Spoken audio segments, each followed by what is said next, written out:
Hello, welcome to Inklings with Irena, the weekly energy show connecting you to your intuitive guidance system. Today I want to talk about how to stop the energy drains and boost your creativity.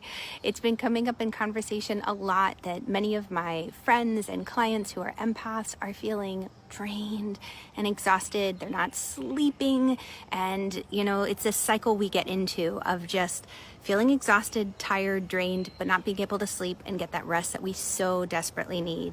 If we haven't met yet, my name is Irena Miller. I'm an intuitive energy guide, and I've been guiding women for over 20 years in how to navigate the world of being an empath and absorbing others' feelings, whether it's in the corporate field, whether it's in leading their own company, whether it's just simply in being a mom, a sister, a wife, or just a person with a big heart who cares about their community and wants to make a shift and a change. So today, when we talk about how to stop the energy drains, I want to get a little kind of fun and playful with you, which is how I love to approach the world of energy work. Now, part of this is because we can get very serious very quickly. When we get serious, our energy really drops, and we kind of see the world maybe in a very realistic or pessimistic way.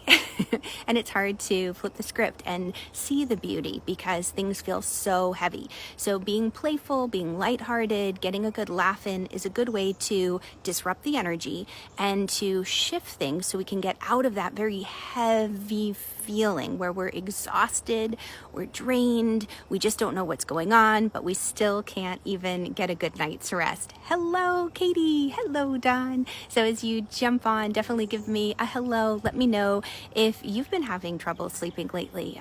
It seems to be popping up. A lot of people I've been talking to. So this is going to help.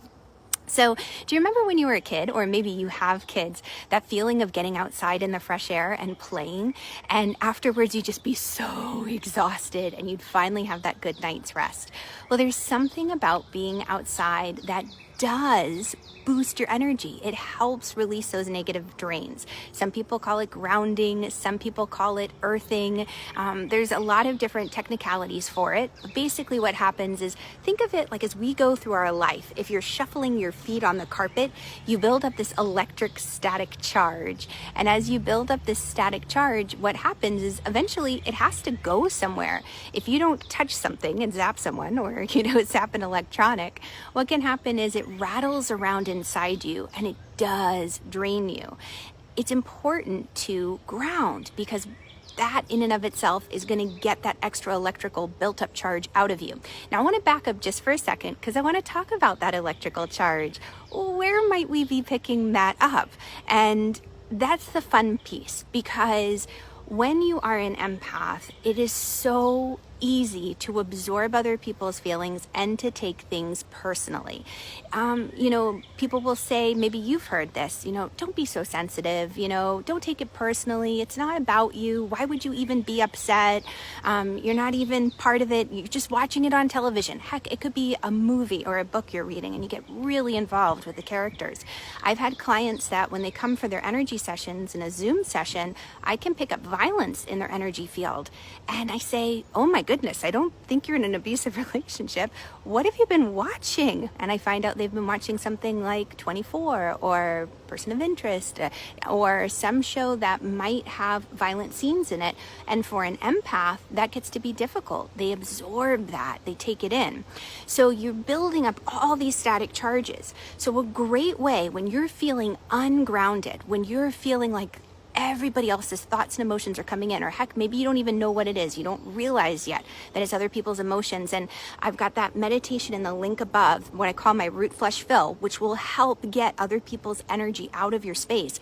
But what you can do super quick is come outside and place your hand on a tree. If you can find a tree, any kind of tree, there is something so grounding, right? Tree huggers had it right. That's why I was giggling at the beginning of the session, because I did kind of want to talk about it. If you want to hug your tree, Hug your tree.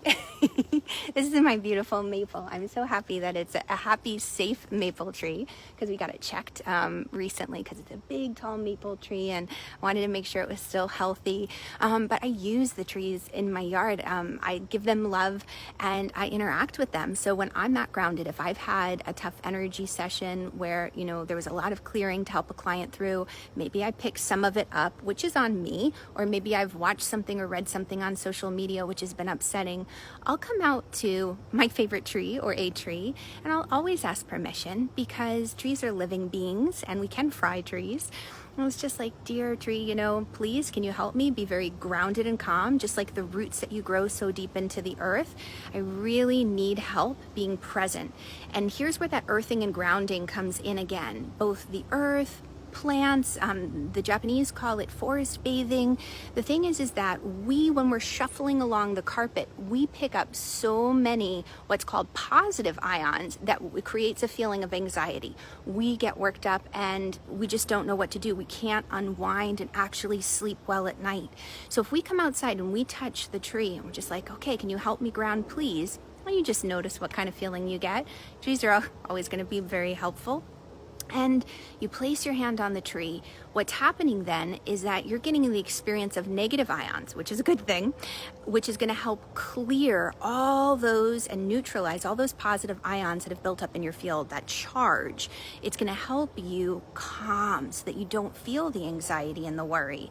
So a quick fix, if you haven't been sleeping well at night, if you've been feeling extremely drained and you're looking for that creative boost, get outside, place your hand on a tree, and just take 5 deep breaths. It could be as simple as that, and then you'll notice a major shift in your world, how all of a sudden things become back into focus. You find that steadiness in the breath, and when you go back to work, there's a renewed sense of self. You don't have all that extra noise and chaos distracting you and pulling you in 10 different directions. So if you are a tree hugger or have considered or even just love the trees, definitely drop me a tree emoji. I'd love to know that I'm not the only one who likes to come out and hug my trees. But yeah, I hope you have a wonderful day, that you get outside, you get to hug a tree, be a tree hugger with me, and ground, stop the energy drains, and get back into that flow of creativity. And if you want that exercise to really help root, flush, fill, get other people's energy out of your space, check out the link above. It's there for you, my gift to you. Okay, so much love to you all. Thank you for joining. Murphy, hello. Elena and Heather, hello. Katie, you are a literal tree hugger. I knew it. I love it. I'm not the only one. And Lori, hello. Yes, Murphy. Oh, you post such beautiful pictures of your garden, Murphy. Oh my goodness, so pretty. Jen, hello. I'm so glad you guys were able to join. I love that there are more tree huggers than just me. All right, have an incredible, incredible day, and I'll catch you all on the flip side. Mwah. Bye, guys.